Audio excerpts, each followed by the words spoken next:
द्वितीय वर्ष पदार्पण कर मंचर उपस्थित आमर पूर्वतन डीआरडीए चेयरमैन तथा बीजेपी नेत्री श्रीमती गीता अंजलि सेठी और गीता भगवत समस्त जानती आउ जड़े वरिष्ठ बीजेपी नेत्री आमर विष्णुप्रिय महापात्र निमंत्रण रक्षा कर सुदूर भुवनेश्वर धनुजात्रा को देखापी आसं मंचर समस्त अतिथिवृंद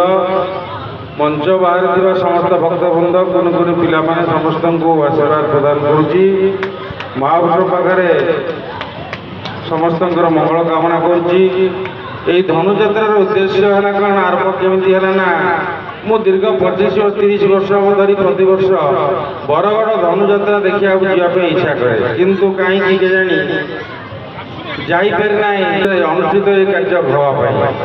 तेणु जापरि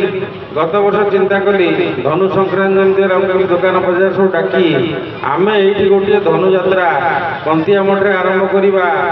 ग्राम अंचल आम केन्द्रापड़ावासी समस्ते आसवे ये देखिए आनंद उपभोग करेंगे तेणु गत नुआगिरी आरंभ होता गत वर्ष 9 दिन कर भारी कष्ट अनुभव हो वर्ष आम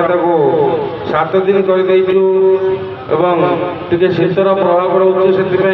आज कहीं लोक टे पतला अच्छा लोक जानते तो 7 दिन हम जा 4 दिन जाऊ कंस दरबार दिन जा कंस नाटक जा सब नाच फाच छुआ चलती एमती सब लोक चिंताधारा तेणु आसंता काली आम कार्यक्रम रही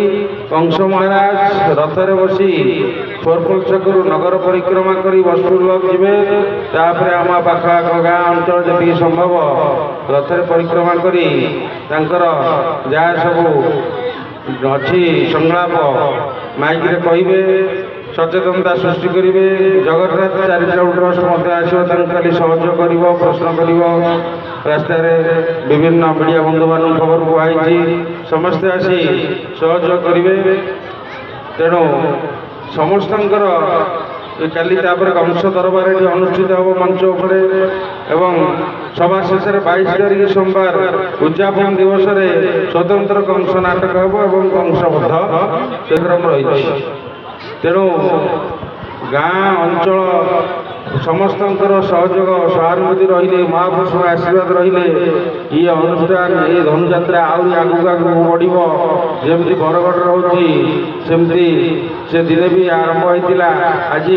100 वर्ष पदार्पण कर बहुत आगू गला तेणु समस्त सहयोग रही महापुरुष आशीर्वाद रही आहरी उन्नत मान आग को जमी बरगढ़ चली सेमती प्रतिदिन कंस नाटक स्वतंत्र भाव में 7 दिन धरी 9 दिन धरी चलो ये कही मोर वक्तव्य सांग कर जय श्री मधुसूदन छोट छोट पिला मैंने अपेक्षारत नाचपाई तेणु गोटे भल सुंदर नाच हो जाओ अतिथि मैंने अच्छा